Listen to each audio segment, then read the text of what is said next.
All right.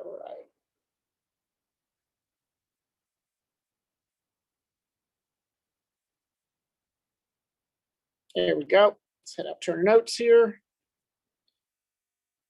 Start a new set.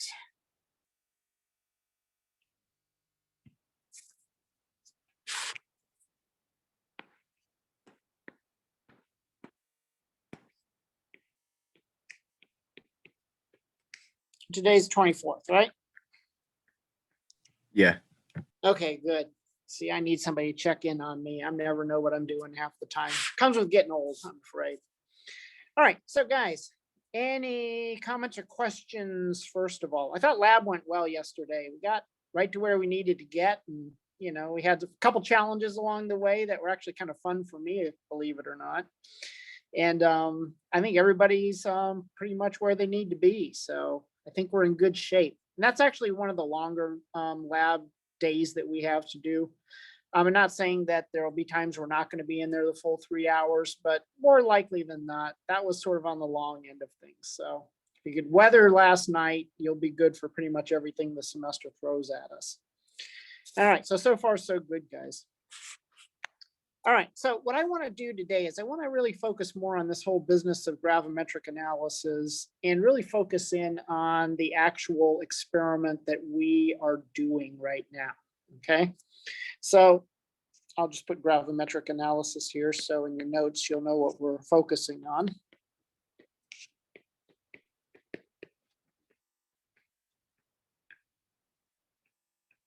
And by gravimetric, the assumption here is we're going to weigh something, right? So gravimetric means weighing. So the basic idea here, and you guys have already done it, is you go in the lab and you're going to make a precipitate. Now, obviously, the analyte is going to be part of that precipitate. So the idea is we can collect that precipitate, which we're going to do in the crucible. We're going to dry it, clean it, make sure it's good, and then ultimately we're going to weigh it. And then from the mass of the precipitate, we're going to get the information out about our analyte that we need to know. Okay, so that's the basic idea or the gist of this. So let's just sort of focus on what our situation is. So it turns out in our case, calcium ion is your analyte. Okay, so you're actually doing an analysis of calcium in a solution. So that unknown solution I gave you guys yesterday that you diluted down to 100 mils, that contains, in each person's situation, a different amount or concentration of calcium ion. It actually came in as dissolved calcium carbonate, but you don't really need to know that. It's just a good source of calcium in solution, okay? Now, here's what we want to do. And this is what you did yesterday. Our goal, from the chemistry perspective, is to precipitate the calcium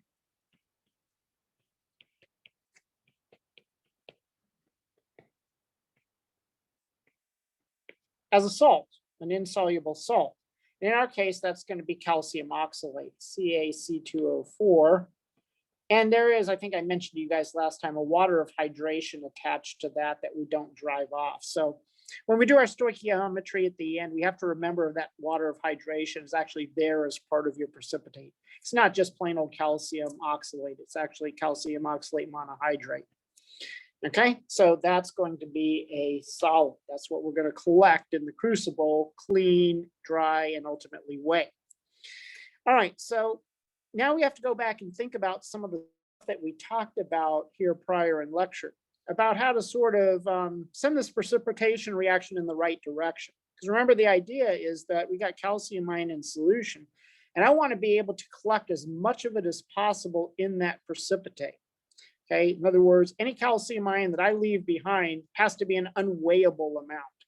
Okay, so in other words, it doesn't matter to us in the grand scheme of things. So here's the overall reaction.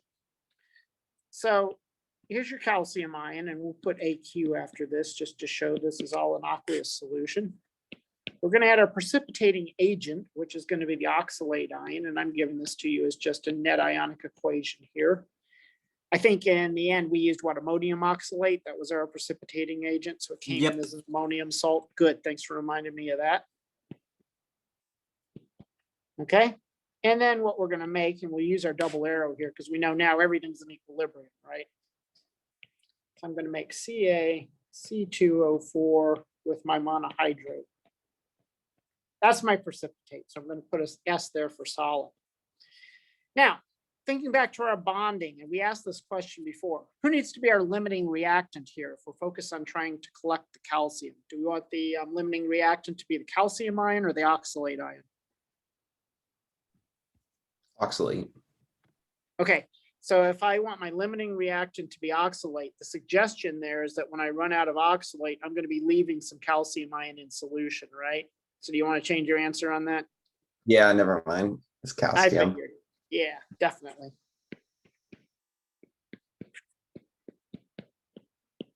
Okay. And we're also taking advantage of Le Chatelier's principle here, because if I use a fairly large excess of the oxalate ion, right, what am I doing to this reaction? Am I driving it more toward reactant or more toward product? Towards product. Yeah, so I want to add a large excess of the oxalate ion so I can force this reaction by way of Le Chatelier's principle to the right. So that's going to be one of the ways in which I'm going to trap as much of the calcium as I possibly can. And again, just to remind you guys, this precipitating agent came in as NH4 taken twice, C2O4. And that's aqueous. So I think that's what was on the bottle. Okay. Now, do I care about the ammonium ion? No, it's just a spectator ion in all of this because it doesn't actually become incorporated into the precipitate in any way. All right, so here's a situation. You'll remember that you acidified the solution, right? So think about all the stuff you put in there. Okay, so you took your unknown and that had the calcium ion in there. And the first thing you did to it, I think it was the first thing you did to it, was you added some HCl to it. Okay.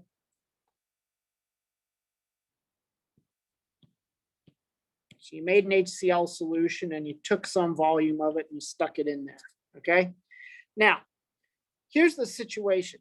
When I do that, I'm actually changing the form of the oxalate. It's not just going to be oxalate ion anymore, but I'm going to use that acid to protonate the oxalate ion. So watch what happens here. If I have C2O4, I can actually write it as a net ionic equation, or sorry, as a molecular equation, just because I think that's what you guys are a little more used to looking at.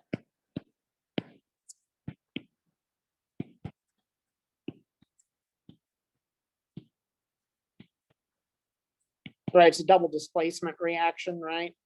Ions just exchange partners. So you make H2, C2O4. That's also aqueous. And then you're also going to make ammonium chloride, right? And that's soluble as well. Then you balance it. So you think you need 2 of those and you need 2 of those. Okay, so there's a balanced molecular equation for this thing. Now, here's the important part. Once you add that acid, okay, here's the form of the oxalate that you've got. All right, that's oxalic acid. Now, oxalic acid is a weak acid. Now, do you guys remember from your bonding, if you talked about weak versus strong acids, do you remember the difference between those, or maybe from a prior course that you had? What's different about a weak acid versus a strong acid? Strong acid fully dissociates, while weak acid only partially, according to a constant. Yeah, exactly. So you have little dissociation of the weak acid. And we'll get into that later on, right? Because we're going to talk a lot about acid-base chemistry in here. So in other words, most of the oxalate is tied up as oxalic acid. And if it doesn't dissociate very much, it tells me it's pretty stable in solution. Okay, so here's the problem. The oxalic acid that I just formed by acidifying the solution can't bind to the calcium because it's in the protonated form, right? It's existing as H2C2O4 instead of C2O4 2 minus, okay? So right now, what I've got in solution, even once I add my precipitating agent, is going to be oxalic acid, right? Because as soon as I put it in there, it's going to protonate and it's going to form that stable form. Okay, so it can't react with the calcium. Maybe a little bit of it does. And maybe when you did actually add your precipitating agent, you noticed maybe a little tiny bit of cloudiness, but not really a good formation of a precipitate. Well, that's kind of a competitive reaction between the calcium trying to get the oxalate and the hydrogen ion binding to it. So the question now becomes, well, why would we even bother to do this? I mean, isn't this kind of defeating the whole purpose of the thing? And we're trying to get the calcium to bind to the oxalate. And here I am with some competing reaction that keeps that from happening. Why would I want to do that? Well, there's actually a reason. Okay. And the reason has to do with how to make a good precipitate.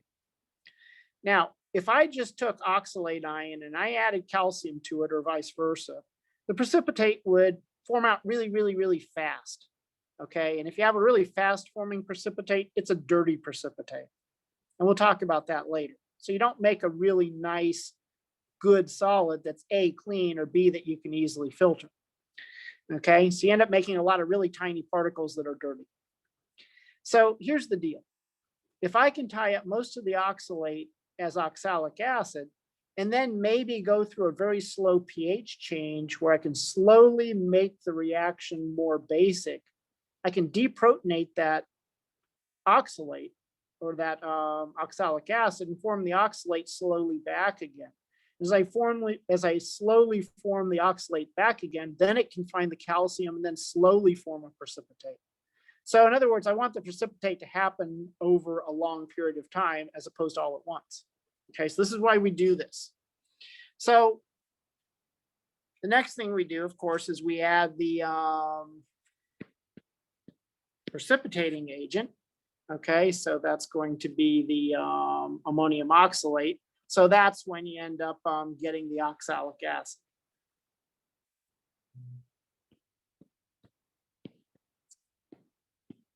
And then since you already have acid in there, and I'll put just HCl here, you're going to get the weak acid there. All right, what did you add next? So once you've got the acid, the unknown, and the precipitating agent in there, what was the last thing that you added besides the indicator? Excess Urea. of urea. Urea. Yeah, you got it. You add your urea. So this is the key to the whole thing. Okay. Now here's what urea looks like. Okay. I'll give you sort of a structural formula of it.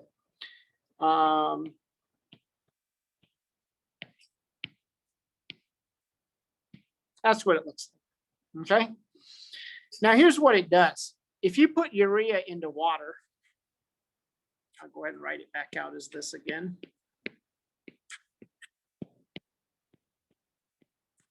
You apply some heat, and you did that too, right? You heated up the reaction at that point. So I'll put a delta above this. Remember, the delta means I'm adding heat. You actually end up getting a decomposition of the urea. So you end up making three things. You make some carbon dioxide gas, so that bubbles off. You make a couple of ammonium ions, and that's no problem. You've already got that in there from the precipitating agent, right? That's just a spectator anyhow. And then you make two hydroxides. So the key here, guys, is the hydroxide ion. So when you look at hydroxide, what does that scream out to you as? That is a Base. base. Yes, good. That's a base. What do bases like to do? They react with Acids. acids. Oh, do I have another acid up there that I made? Yeah, I got oxalic acid, right? So here's what ends up happening. I've got my oxalic acid that I made that I really want to break up because I want to free that oxalate, right? Let that react with some base that I'm making from the urea here. And we'll write it as a double arrow. And what ends up happening is I deprotonate the oxalate, so I get the oxalate back again. And then I end up making two waters. Okay. So now the key to this is that I've got oxalate ion back in solution, right? Now what's the oxalate ion going to do? Now that I formed it back again, it's going to react with calcium, right? So now my calcium, which was free in solution, can get together with the oxalate, C2O42-. You've seen this reaction before. And you end up getting your precipitate. Don't forget about the monohydrate there, guys. All right. So again, why the urea? Now, what you noticed probably when you threw the urea in there, right, was that it didn't immediately dissolve, did it? It kind of probably sat on the bottom as little chunks. But then over time, it kind of dissolved, didn't it? And then you had an indicator in there, methyl red, which is an acid-base indicator. Now, methyl red tends to be, I think it's pink and acid, yellow as you move more basic. Did you see that actual conversion from pink to yellow? You probably did, right?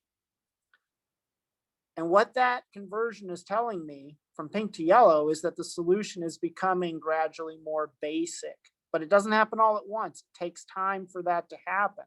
So basically what this is a slow release of oxalate into solution so it can slowly grab the calcium to make the precipitate. So now I can make nice, big, clean particles of precipitate, and that's what I want to do. So think about the oxalate, or rather the urea, as sort of a slow release agent to sort of slowly convert the oxalic acid to the oxalate. So now the calcium can find it and slowly generate the precipitate. Okay, so there's a reason why we did all that. And it kind of helps to see all that chemistry. Okay, now I know I just threw a whole bunch of reactions at you right now, but that's kind of the reasoning behind why we did what we did and in a given order. All right, anything there we want to clarify while we're here? And it kind of helps to have seen the chemistry already. You've seen it happen. So now you see all the reactions that were taking place in the correct order to make that happen. Questions? So what was the reason again why you would add the solution slowly instead of all at once? Like we added it dropwise? Okay, so you're talking about the precipitating agent there, which was the ammonium oxalate. Okay? Yeah. So remember, you had acidified the solution at that point, right? So you already had the HCl in there. And you already had your calcium ion in there, right? Now, you remember that when you added the precipitating agent, did you see a little bit of cloudiness form? I mean, I didn't because I messed the thing up, but yeah. Yeah, you didn't. You didn't. You and Bridget didn't see any. So, because you guys were so acidic that there was no chance for any precipitate to form, right? But most people probably saw a little bit of cloudiness forming, suggesting that there was a little bit of precipitate starting to form. So again, what we want to do by adding dropwise or slowly is we don't want to form too much precipitate too fast. Okay, so in other words, we're trying to slow that reaction down so that we don't form all the precipitate up front, even though we have acid in there. Okay, and that's evidenced by the fact that most folks actually saw a little bit of cloudiness forming as you did that.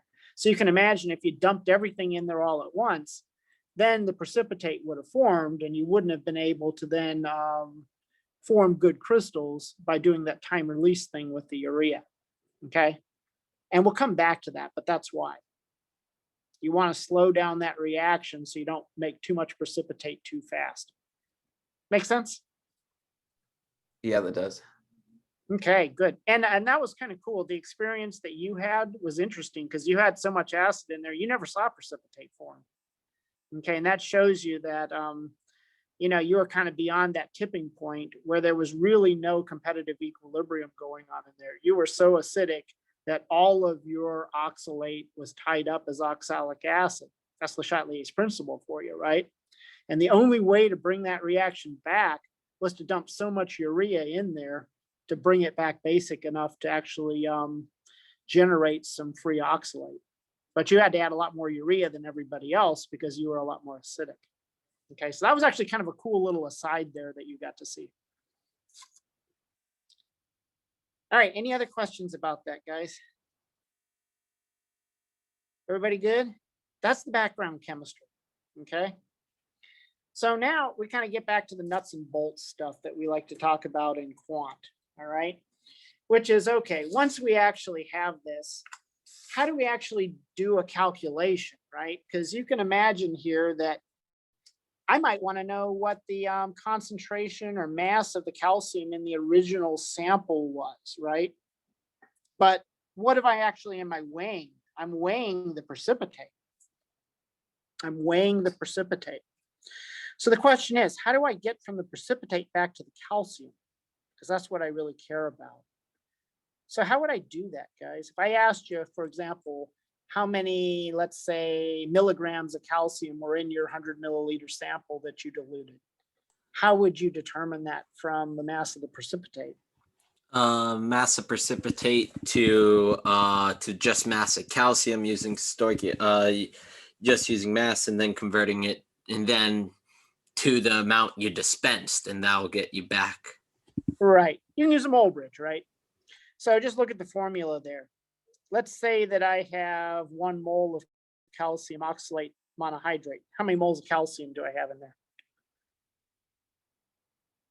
1, right? So 1 for 1. Notice in the formula, you've got 1 mole of calcium for 1 mole of the precipitate, right? So yeah, we just basically use a mole bridge there to get us where we need to go. Once I have moles of calcium, then it's easy to go back to mass of calcium, isn't it? Okay, so we work with moles first and then go to grams or milligrams or whatever mass unit we want. Okay, so that's just something we have to keep in mind.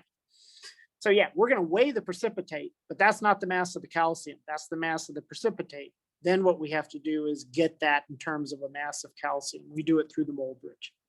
Okay, mole relationships. Now let's look at a simple example of that with another precipitate that isn't the one we're dealing with. So let's just say for grins, I've got a 250 milliliter sample containing an unknown amount of sulfate ion.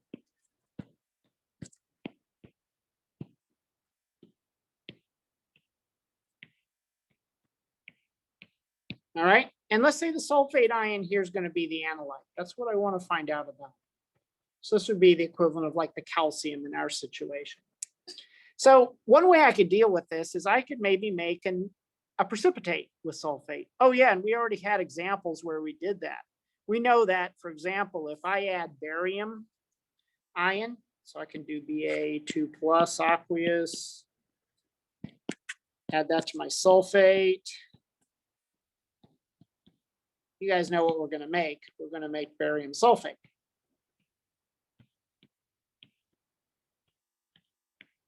Okay. So in this case, obviously, I'd want to add an excess of barium ion. I could do that by adding a soluble barium salt like BaCl2. That's aqueous. Okay, and I want to make sure I add an excess of that so I can capture as much of the sulfate as I possibly can by driving this reaction as far to the right as possible. All right, so here's the way we want to think about this. Now, normally when we talk about things like barium sulfate, we talk about this in terms of a KSP, don't we? And we remember that the KSP for the barium sulfate turns out to be what? It was 1.1 times 10 to the minus 10th. And that's a value we can go look up, but we've used it 50 times before, so we kind of remember it. But remember, that's for the reverse reaction. That's for this situation. That's for the barium sulfate as a salt dissociating into its ion, right? That's what a KSP represents. It's always the salt coming apart into its component ions.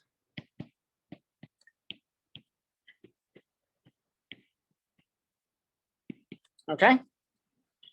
Now, what's the reaction up top that I did there? It's the formation of the solid, isn't it? So could I calculate a K for that reaction as I have it written at the top? How would I do it? So if I want a K for the formation of the barium sulfate, and by the way, that shouldn't be a 2 minus up there. If I want to actually have a reaction for the formation of the barium sulfate, how would I get the K for that? It would be 1 over the other K. So if I want the K for that reaction, okay, I'll call that a K primed. That would equal to 1 over the KSP, wouldn't it? So that would be 1 over 1.1 times 10 to the minus 10th, which is going to be a really huge number. I actually worked it out. It turns out to be about 9.1 times 10 to the 9th.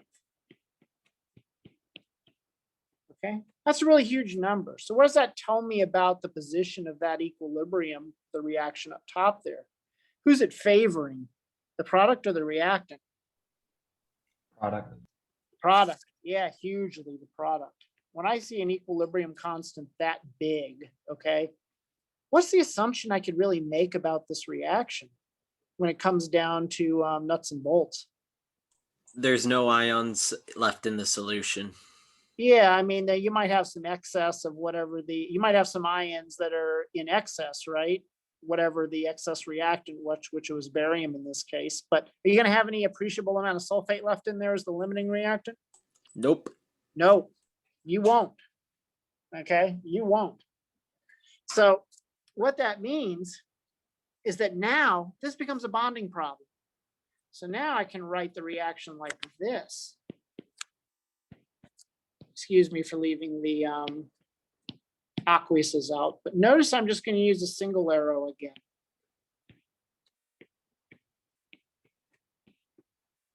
Okay.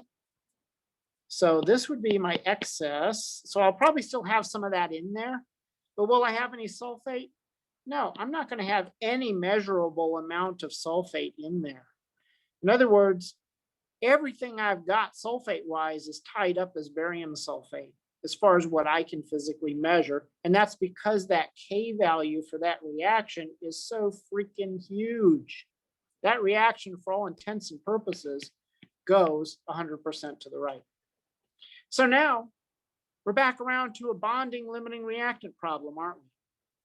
So now if I knew, for example, how much of each ion I started with, I could calculate the mass of the barium sulfate that I would make. This ought to look really familiar. This was homework problem number 4. Okay.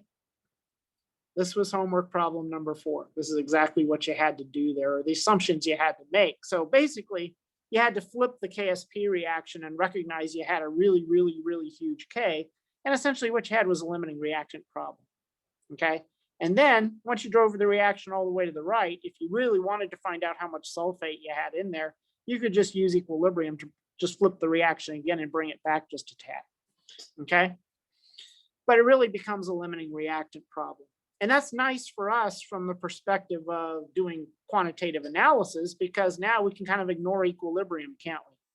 In other words, we have chosen a reaction and we have cast the situation in such a way that we really don't have to worry about equilibrium when it comes down to the quant calculations that we have to make, because the reaction, as far as we're concerned, goes 100% to the right as dictated by the limiting reactant.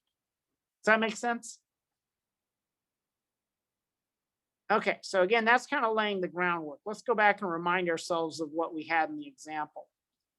So we've got 250 mils of solution with sulfate as the analyte. We're adding an excess of barium ion to that, okay, so that I can collect essentially all of the sulfate as the barium sulfate. Okay, so we did that. We made the precipitate, we weighed the precipitate, and here's what we got. So we obtained, when we did this, 0.5136 grams of the precipitate, which is barium sulfate. So we would have done it exactly the same way that you guys are going to do it. We would have captured it in a crucible, we would have dried it, cleaned it, and weighed it. And that's what we got when we did all those things. Okay? So here's the question. What's the mass of the sulfate originally in the sample? Because remember, the sulfate's the analyte.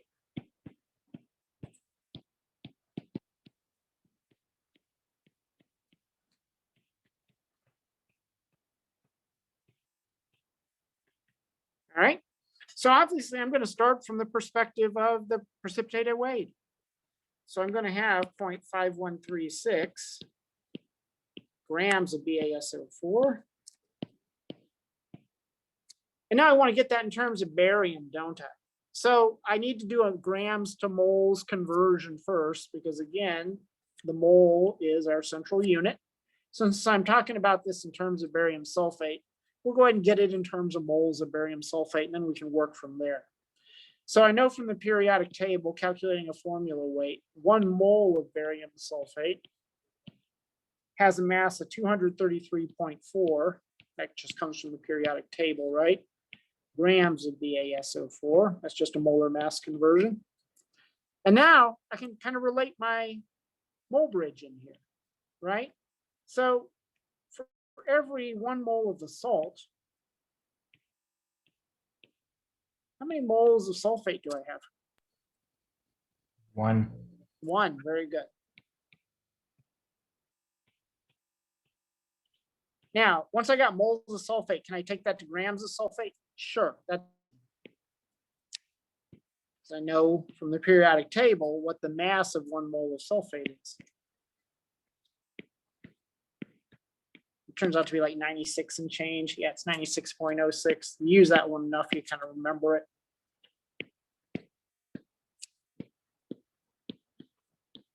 Okay, so let's make sure our units worked out.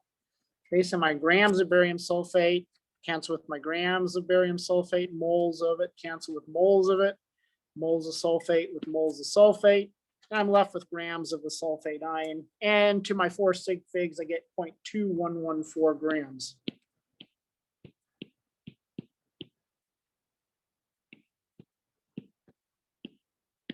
Okay. So quick question. Yeah. The periodic table in our textbook has error margins. So whenever we're doing these calculations with like the periodic table in our textbooks, which I assume, since it's the most accurate I can find that we should use, should we do error calculation, do the error margin and calculate for that, or no? No. I mean, if I wanted you to do that, I could ask you to do that as a propagation of error calculation. As a matter of fact, when you did that problem, I think in the first homework, you actually had to do that, right? But unless I ask you to show the propagation of error, then you don't need to worry about it. But that number will still define the number of sig figs that you've got, right? And the reason why they go out to so many decimal places there is so that the molar mass is never going to limit you in terms of your sig figs, if that makes sense. That reasonable? Yep.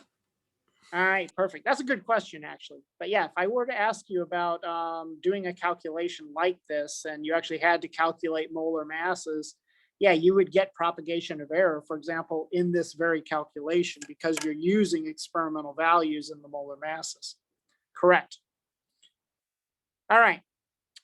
So that's kind of the nuts and bolts kind of calculation that you're going to do. As a matter of fact, it's very similar to the calculation that you're going to do for your calcium oxalate. So that's kind of why I show it. Okay. Now I might ask you for something slightly different. I think I end up asking you for how many milligrams of calcium you had in your 100 ml sample, right?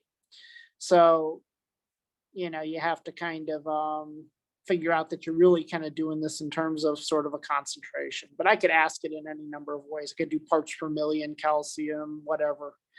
But I think that's what they end up asking for. But ultimately, you're just trying to get to a mass of your calcium out of that. All right. So let's just go back and review a few things about how to make a good precipitate.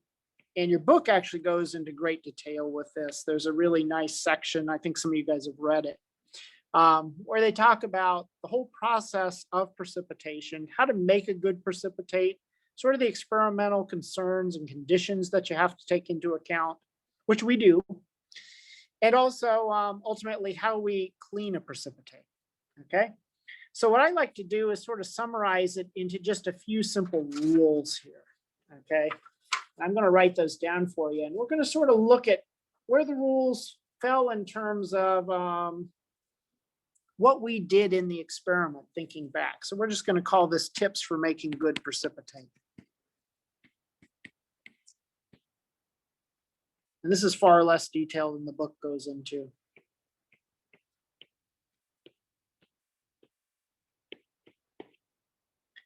All right, so tip number 1. You want to avoid supersaturation.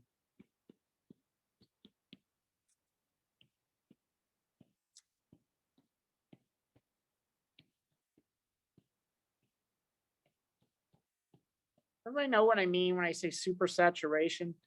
It's basically getting to the point where you have too much of each ion in there all at the same time. And as a result, when those ions actually start to find each other, you're going to make the precipitate really, really, really fast. And remember, we said that's a bad thing, right? Because a fast made precipitate tends to be a dirty precipitate. So we want to avoid keeping any of those ion concentrations too high, because we would start to reach that supersaturation point if we do that. Okay, so how did we do this? Okay, well, one thing we did was we were actually able to use heat to increase solubility. It's not the only thing we did, but we'll talk about the other things under other headings.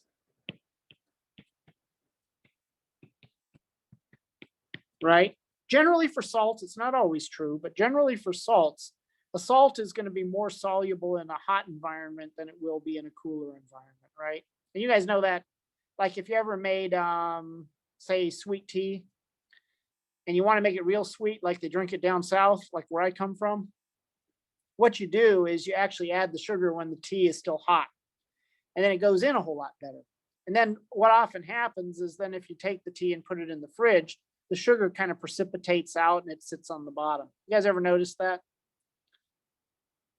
So basically, we use heat to keep the solubility of the ions high. Okay, so that's one thing we can do to avoid supersaturation so we don't make the precipitate too fast. Now, another thing we can do that kind of ties directly into this, and we talked about this before, is adding your precipitating agent slowly with stirring.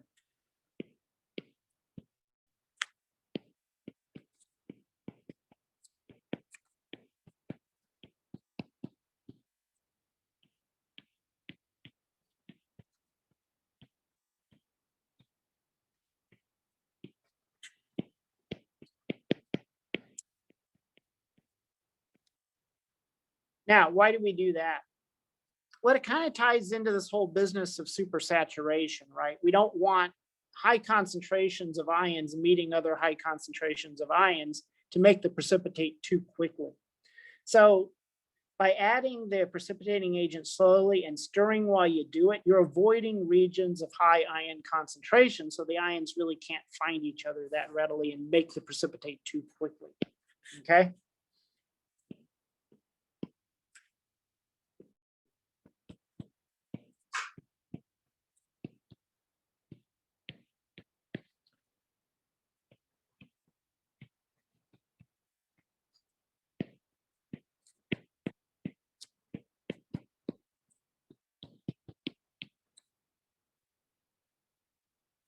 Another thing we could do, and this is another thing that Andrew and Bridget inadvertently did, but I think it worked to their advantage, and that's to keep your solution volume large.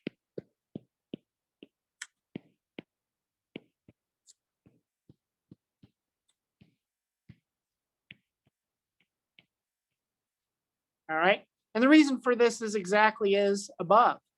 If we keep the solution volume large, we have more solvent in there. So if we have more solvent, we have lower concentrations as we add the precipitating agent, right? So it allows us to continue to avoid these regions of high ion concentration. So we'll just say C number 2 above. Same thing. Okay, it's just another way of doing it. All right. Another thing we can do, and we kind of did this with the acid that we put in there, is we want to form the precipitate in the presence of an electrolyte.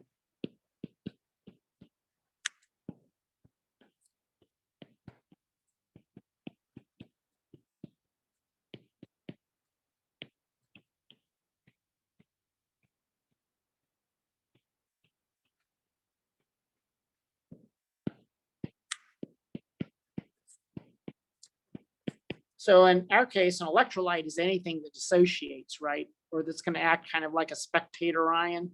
So in this case, the HCl sort of does that for us, but we have other ions in there that are spectators as well, like the ammonium ion, right? Now, here's the deal.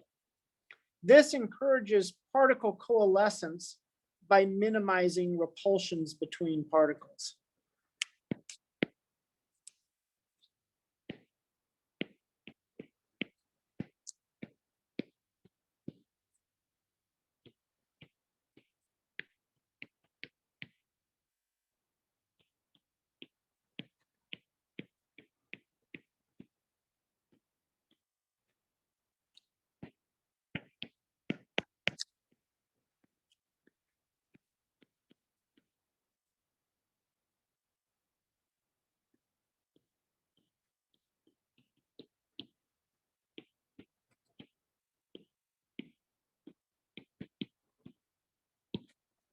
All right, and the reason for this is because we're putting the particles actually into sort of an electric environment, if you will, because if we have lots and lots of charges in there in the form of spectator ions of some sort, ions floating about there, then the individual particles, if they happen to repel each other, you know, they're not going to feel that repulsion as much.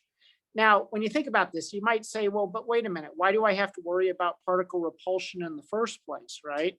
Well, there's a couple of reasons. So let's say, for example, I've got a positive ion here and it wants to find a negative ion. That's the simple situation, right? That would be a calcium ion looking for an oxalate. And you might say, but wait a minute, positive and negative things like each other, right? They like each other. But keep in mind that once we start forming a three-dimensional crystalline lattice here, what's actually happening? Well, we're bringing other positive particles into the game. We're bringing other negative particles into the game, right? And now we can actually get repulsion between the positive particles and repulsion between the negative particles. And that would actually hinder our three-dimensional lattice from actually being formed. But if I, for example, put a bunch of spectator ions in here like this and sort of surround the ions with those in sort of a random way, see how the spectator ions here, in a sense, kind of insulate those repulsive charges from each other by putting those things into an electrostatic environment. So it sort of generates sort of an insulating layer there so the particles can actually find each other. Okay, so that's another thing that we can do. And again, that facilitates good precipitate formation. That's what we're trying to do here. Okay. Now, there's another thing we can do. This next thing is that we can allow digestion to occur. Sounds like something to do with food, right?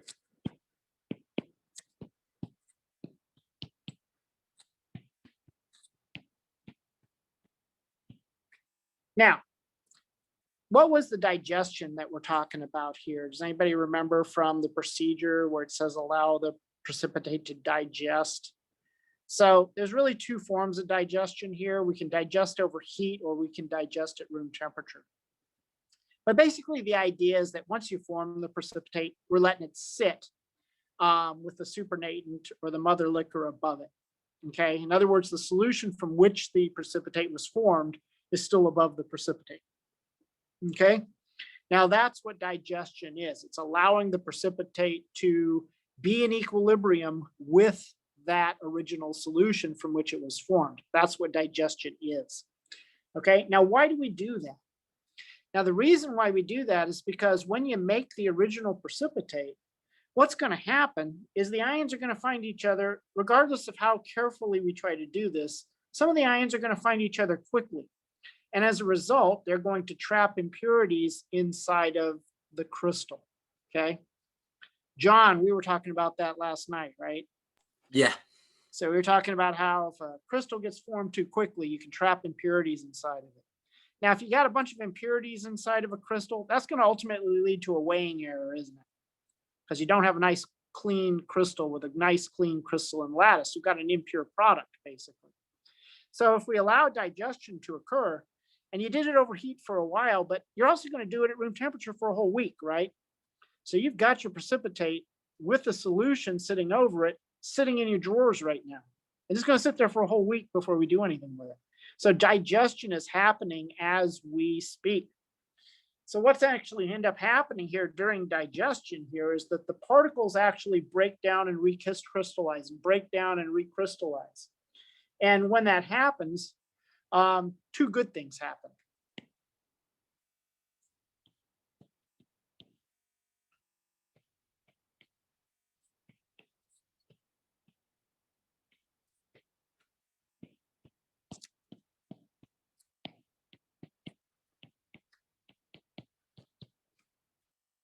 So first thing is, obviously, when the crystals reform, they're driving out impurities.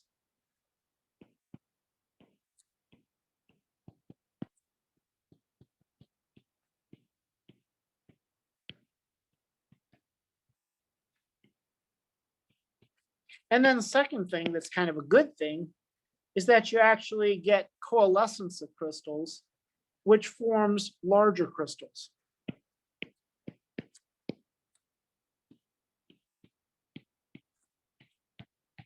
So this is good. You get cleaner crystals and you get larger crystals. Now, why would it be problematic if the majority of my crystals are really, really tiny? Why would that be an issue, do you think? Would they possibly go through a filter? Yeah, because think about what we're doing. Those crucibles that we have are sintered glass, which means they have little pores in the bottom of them. So when we capture that crystalline material, that precipitate, we're going to do suction filtration, right? So we're going to apply suction to the bottom of the crucible, and we're going to draw liquid and anything that's still in solution through those little pores and try to leave the precipitate behind in the crucible so we can weigh it. Okay, so the idea here is to be able to get rid of the stuff we don't want and keep the crystals that we do want. But if the crystals are too tiny, they can get through the pores and we lose some of them, right? And again, that's going to lead to a weighing error. So if we have nice big crystals, that's good. We don't lose any of them through the pores in the crucible. That makes sense? And also, of course, if we can draw out the impurities, that also means that we're getting a cleaner crystal that's going to be less susceptible to weighing error. Then one other thing that we do, we're going to wash the precipitate once we collect it.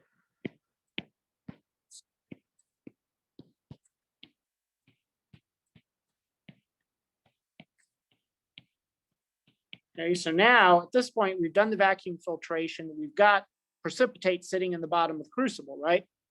The procedure, and this is what we're going to do next week, says that we're going to wash it with repeated rinses of cold distilled water. So what do you think we're doing there? It's cold so that the solubility is lower, but we're also washing away any ions from the solution, from the mother liquor that we that may have gotten caught in the glass pores. Well, that too, as well as any ions that were actually on the surface adsorbed. So you're exactly right. Okay. So what we're really doing there is we're trying to remove adsorbed impurities. Adsorbed meaning stuff that's actually on the surface of the precipitate. Right? When you wash your hands, what are you doing? You're removing the dirt from the surface of your hands. We're doing the very same thing here.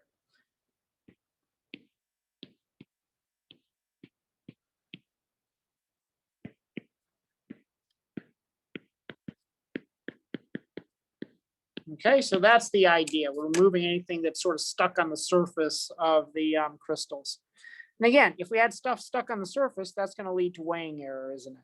The ultimate goal is to have large crystals, pure crystals, and clean crystals. If you can do those three things, you're going to minimize weighing error. Okay, does that make sense to everybody? So hopefully what I've done here for you guys today is I've kind of given you an idea of why we did the chemistry that we did yesterday. And it also gives us a chance to sort of look ahead to what we're going to be doing next week, which is when we're going to isolate those crystals. We're going to wash those crystals. We're going to then dry the crystals in the oven to drive off any water that might be hanging around. And then we're going to weigh them. And then once we've got the mass, we can do the stoichiometry and get back to the grams of the calcium in your original sample. That's what we're up to. All right, guys, any other questions before we head out?